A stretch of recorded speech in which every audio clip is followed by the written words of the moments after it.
Welcome to Marvel TLDR, the series where we break down Marvel's greatest stories so you can jump right in and read the original adventures. Today's story is Spider-Verse. Now, to understand this story, we're gonna need to do a rundown of a few key Spider people from other dimensions. Miles Morales is the Spider-Man of the Ultimate Comics universe. In Miles' world, Peter Parker died heroically, and after his death, Miles took up the mantle of Spider-Man to keep the world's greatest hero alive. Mayday Parker is the daughter of Peter Parker and Mary Jane from an alternate universe. Like her dad, she has spider powers and uses them to fight crime as Spider-Girl. The superior Spider-Man is actually Otto Octavius. A few years ago, Dr. Octopus took over Spider-Man's body. He was going to use it for evil, but then saw Peter's memories and decided to be good instead, albeit in a villainous way. Peter has since regained control of his own body. Silk is a young woman who was bitten by the same spider that bit Peter Parker. She was locked in a vault to be protected from this story's villains, the Inheritors, and she spent her whole life training to use her powers. Peter eventually found the vault and let Silk out, but because they have matching pheromones, the two of them are always making out whenever they're together. Kane is an angsty clone of Peter Parker. How did Peter get a clone? Well, we won't get into that, because it's a complicated web of a lot of different stuff. Spider-Man 2099 is Miguel O'Hara, a scientist from the year 2099. Miguel gave himself spider powers while trying to create a hero similar to the Spider-Man of the past. Now let's dive right into the story. During his time as Spider-Man, Otto Octavius traveled across time and dimensions. During these adventures, he learns about the Inheritors, a family of dimension-hopping vampires who feed on beings with spider powers. They do this because of the Master Weaver, a naked dude in a spider machine who spins a web of fate that holds reality together. The Inheritors have enslaved to the Master Weaver, and he tells them that a bunch of spider people will eventually destroy them if they don't kill the spider people first. To stop the Inheritors, Otto begins jumping dimensions to form a spider army. Meanwhile, another group of spider people all go to recruit Peter Parker from the 616 universe because he's the only Spider-Man to ever defeat the Inheritor called Morlun. Peter takes his spider team to meet up with Otto's spider team, but suddenly the Inheritor Deimos attacks them. Otto kills Deimos and then the spider army retreats because more Inheritors are on the way. The spider army goes to Earth 13, which is protected by a cosmic Spider-Man. His powers are so great that even the Inheritors are too scared to attack. The army plans a counterattack and then splits up into teams. Spider-Man 2099 travels to the future with a 6-armed Spider-Man and the steampunk Lady Spider to analyze Deimos' corpse and look for weaknesses. Miles Morales takes the Spider-Man from the modern TV cartoons and runs off to recruit more Spider-Men, starting with the Spider-Man from the 60s cartoon. His team also finds a talking spider buggy that they go joyriding in. Kane and a few other spider clones travel to an alternate Earth where the Inheritor Genic has a cloning factory. This factory provides his family with new bodies for their souls to flee into even if they are killed. Silk quickly runs off on her own to act as a decoy because the Inheritors seem especially interested in capturing her. Spider-Woman chases after Silk to make sure she doesn't get into too much trouble. Meanwhile, Peter Parker and Otto Octavius fight over who gets to be the leader of the Spider Army. Peter kicks Otto's tuchus, but the safe zone is compromised when the father of the Inheritors, Solus, shows up. Cosmic Spider-Man's powers are derived from pure life force, so he's actually the heartiest meal the Inheritors can eat. And Solus is hungry, so Cosmic Spider-Man becomes Cosmic Snack Man. Then,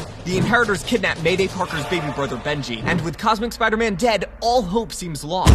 Suddenly, a few Spider-Women show up with the live-action Japanese Spider-Man and his giant robot Leopardon. The robot attacks Solus in all of its glory, and then gets torn to pieces. The Spider Army runs away. Spider-Woman has infiltrated the Inheritors base by pretending to be a concubine, and meets the Master Weaver, who, in a small act of rebellion, gives her some magic scrolls that she teleports to Peter Parker. Silk finds a nuclear wasteland that the Inheritors can't survive in, so the Spider Army uses this world as their new base of operations. They find a fallout shelter that's home to the last man alive on Earth, the Spider-Man of this world, Uncle Ben Parker. After the death of his family, Ben gave up on being a superhero and failed to stop Dr. Octopus from turning the world into an irradiated wasteland. The magical Spider-Girl, Anya Corazon, reads the scrolls, which reveal that Benji, Silk, and Kane form a magic trio. If their blood is collected and spilled on the web of destiny, every Spider-Person will die, destroying the one thing prophesized to kill the Inheritors. The clone team destroys the clone factory and kills Genic. Kane becomes so angry that he turns into a giant spider monster and goes on a rampage in the Inheritors world. He savagely kills Solus, and Morlun savagely kills Kane and collects his blood for the ritual. Silk also goes to the Inheritor world but gets captured. Now the Inheritors have Silk, Benji, and the blood of Kane, everything they need to complete their ritual. The Spider Army makes their final assault. Peter leads his team into battle, and then Miles Morales shows up with his recruits. Spider UK has also recruited Karn, the estranged member of the Inheritors, to fight on the side of the spiders. Uncle Ben and Spider-Ham, the talking pig Spider-Man, manage to save baby Benji, disrupting the ritual. Spider-Man 2099 and Lady Spider show up to the fight with Japanese Spider-Man's mech repaired. All these reinforcements mean one thing: the Inheritors are doomed.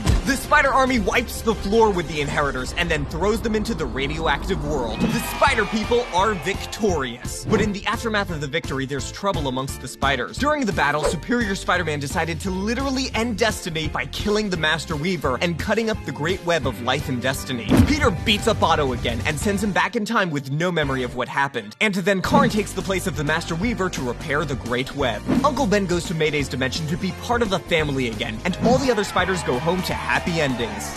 Except Spider UK, whose dimension was destroyed as part of the build-up to Secret Wars. But hey, it's not a Spider-Man story if someone doesn't suffer, right?